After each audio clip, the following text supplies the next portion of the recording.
I'm here with Congressman Tom Tancredo, and we're talking about the National Popular Vote Movement, which he is a supporter of. How are you doing today? I'm well. Tell me a little bit about how you got involved with the organization. Well, I'll tell you, the 10 years I spent in Congress really did prepare me to join something like this, because what I saw over and over and over again was the corruption that enters into the system as a result of the present Electoral College system, that is the winner-take-all. We passed so much junk, really hundreds of billions of dollars worth of bills, in particular the Medicare prescription drug bill, for one reason. In that case, it was to buy the electoral votes of the state of Florida. Mm-hmm. And same thing with No Child Left Behind. Mm-hmm. Did that to buy the electoral votes of Ohio because they thought that the soccer moms there would go for it. And it was driving me crazy because all of these bills, from my point of view, are junk. Mm-hmm. And there was only one reason we were doing it: to buy electoral votes.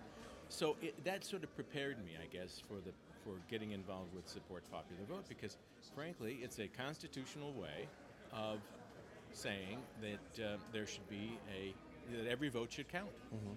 This is perfectly constitutional, and so it seemed like a natural. Now, do you think there was a time where the Electoral College was the appropriate way? Absolutely. You do. The way that the founders established it. If we could actually get back to a process by which people would be much more reflective and about the whole process of electing the President of the United States, spend more time, look at it carefully, a group of people. That's it was a pretty truthfully it was pretty elitist to begin with, but I think people were the founding fathers were generally concerned about the fact that they wanted to have somebody with skin in the game in order to vote for this. Sure. I think that had a lot of merit. Long since gone. I mean, what is the Electoral College today? How many people think that they're actually a group of people meeting in Washington, thinking carefully about who should be president of the United States? I mean, it's all gaming the system.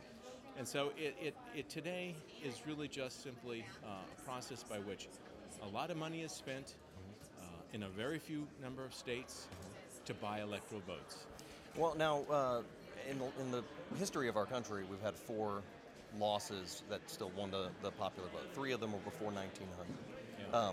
Is there any chance that people aren't going to feel the urgency to get this popular vote movement going because it hasn't? Yeah, but people can look back. I guess if you're a Democrat, you can look back and say, well, there was this thing called Gore-Bush. Right. If you want to look back a little farther, you would find an interesting Kerry-Bush election.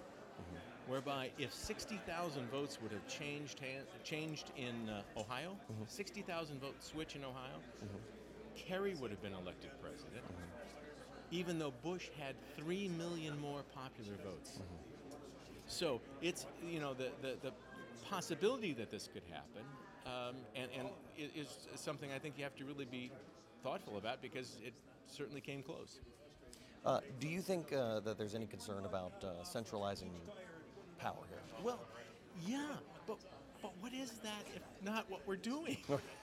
Well, I guess what I'm asking is, we have 50 state governments, and we have 50, sovereign states. And each one is essentially... That's a beautiful thought. It is.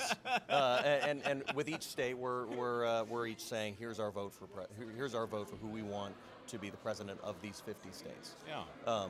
Does this move? Well, who's saying it? I mean, every state still. I mean, under Support Popular Vote, every state still has the right. I mean, this is the way the Constitution is established. It says it's very clear. It says that every state has the right to determine how their electoral votes will be apportioned and distributed. So 2 states right now, Nebraska and Maine, do not do a winner-take-all.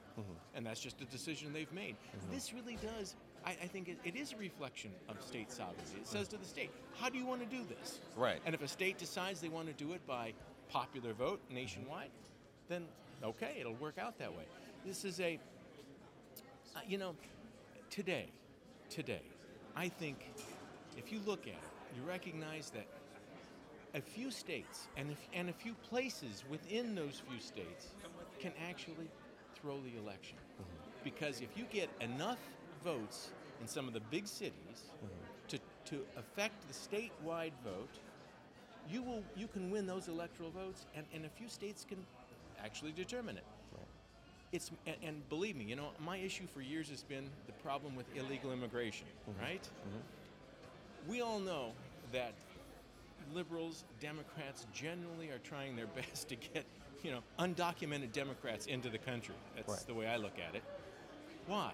Well, they want those votes, and they'll vote sometimes when they're not even eligible. I know it's a shock that this happens, but it does. There's a lot of fraud. You heard it here first. and so, what's easier to do? Throw an election in Chicago or Milwaukee that will affect the whole state and all those electoral votes, or throw it nationwide? It's much harder to do nationwide. Now, I'd be remiss if I didn't take the opportunity to ask you a couple of questions about the presidential race. Yeah. Is there this year? Sneaks up on you. You served with Congressman Paul for a little while. I did.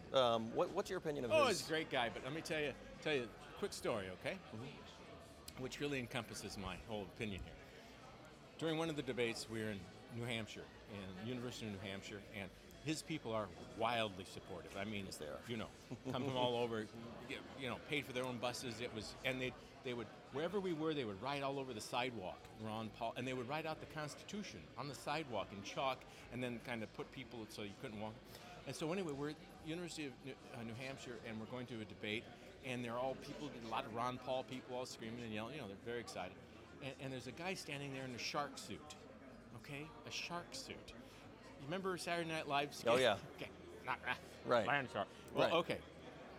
So he's standing there, and the guy on one of my staff said, "Oh, hi, are you with the Ron Paul people?" And this guy goes, "Oh, hell no, they're all nuts. I just wear a shark suit." Oh, that's great. So there's my Ron Paul story. Now, you said already, and I think that a lot of people are aware that you've got very strong positions and feelings on immigration. Yeah, I do. Amongst the candidates, do you think there's anybody who reflects your views on that? Right now, I guess I'd have to say Santorum, because he most recently came out for an actual reduction in legal immigration, which is a pretty strong position to take. It's the appropriate one, I think, but it is, I'd have to say that. I mean, all of them have backgrounds, however, that, they've vacillated. Well, it's an election year, for Pete's sake. Oh, that's right. I keep forgetting that. But right now, I'd say he's the best on the issue. I mean, Newt's program, that thing he came up with, some sort of red card, and you come in, and if you've been here long enough, we'll give you a tag, or, that has more holes in it than my old underwear, and I think it smells worse. And Governor Perry, what do you think of his immigration positions? Junk. He is a fraud on almost every issue I can think of, to tell you the truth.